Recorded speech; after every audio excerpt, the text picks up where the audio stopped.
Hi friends, అందరికి నమస్కారం. Welcome to SR media. వాలంటీర్లకు సంబంధించి ఒక లేటెస్ట్ అప్డేట్ అయితే రావడం జరిగింది. దానికి సంబంధించిన డీటెయిల్స్లోకి వెళ్లే ముందు ఈ వీడియో కనుక మీకు నచ్చినట్లయితే లైక్ చేయండి, షేర్ చేయండి, అలాగే మన ఛానల్ను సబ్స్క్రైబ్ చేసుకోండి. ఏపీలో సార్వత్రిక ఎన్నికల్లో ఘన విజయం తర్వాత కూటమి కొత్త ప్రభుత్వం ఏర్పాటు చేసింది.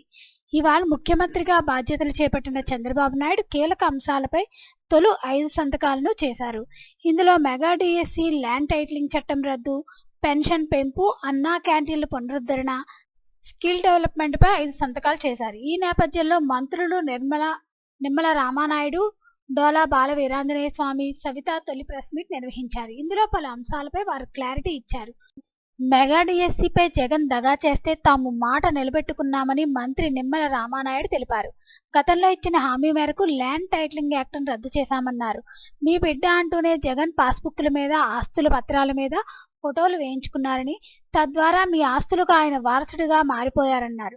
ప్రభుత్వ, ప్రైవేటు ఆస్తులను గుప్పిట్లో పెట్టుకునేందుకు జగన్ తెచ్చిన ల్యాండ్ టైటిలింగ్ చట్టం రద్దు చేశామన్నారు. అలాగే వాలంటీర్ వ్యవస్థపై మంత్రి నిమ్మల రామానాయుడు కీలక వ్యాఖ్యలు చేశారు. వాలంటీర్ వ్యవస్థ ద్వారా ఇంటింటికి పెన్షన్ అందిస్తామని హామీ ఇచ్చారు. గత వైసీపీ ప్రభుత్వంలో వాలంటీర్లతో రాజీనామా చేయించి జగన్ రోడ్డున పడేశారని మండిపడ్డారు. ఈ రోజు ఏపీ సచివాలయంలో చంద్రబాబు ముఖ్యమంత్రిగా బాధ్యతలు స్వీకరించి అనంతరం చంద్రబాబు కేబినెట్ మంత్రులు తొలి అధికారిక మీడియా సమావేశం నిర్వహించారు. ఈ సందర్భంగా మంత్రి నిమ్మల రామానాయుడు మాట్లాడారు.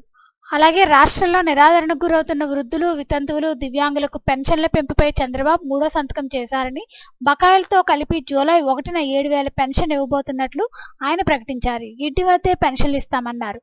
పెన్షన్లు అంటేనే టీడీపీ అని 35 రూపాయల పెన్షన్లు 200 చేసి ఆ తర్వాత 1000-2000కు పెంచిన ఘనత చంద్రబాబుదే అన్నారు. 1000 రూపాయల పెన్షన్ పెంపునకు జగన్కు 5 ఏళ్లు పట్టింది. జగన్లా మాట తప్పకుండా మేం 1000 రూపాయలు పెంచేందుకు ఒకరోజే పట్టిందన్నారు. అన్నా క్యాంటీన్ల పునరుద్ధరణపై 4వ సంతకం పెట్టింది మంత్రి రామానాయుడు తెలిపారు. నిరుపేదలు, మధ్యతరగతి రోజుకు 15 రూపాయలకే 3 పూటలా భోజనం పెట్టే అవకాశం ఉందన్నారు. పొరుగున తమిళనాడులో జయలలిత అమ్మా క్యాంటీన్లను కొనసాగిస్తే జగన్ మాత్రం అన్నా క్యాంటీన్లను ఎత్తేశారన్నారు. స్కిల్ డెవలప్మెంట్ పై 5వ సంతకం చేశారు. వాలంటీర్ల వ్యవస్థ కొనసాగుతుందని, రద్దు కాలేదని రామానాయుడు తెలిపారు. వైసీపీ ఒత్తిడిలో కొంతమంది రాజీనామా చేశారని, దానిపై త్వరలో సమీక్షించి ఓ నిర్ణయం తీసుకుంటామన్నారు. వాలంటీర్లతోనే ఇంటింటికి పెన్షన్ ఇప్పిస్తాం. రాజీనామాలు చేసిన చోట్ల వాలంటీర్లను భర్తీ చేస్తామన్నారు.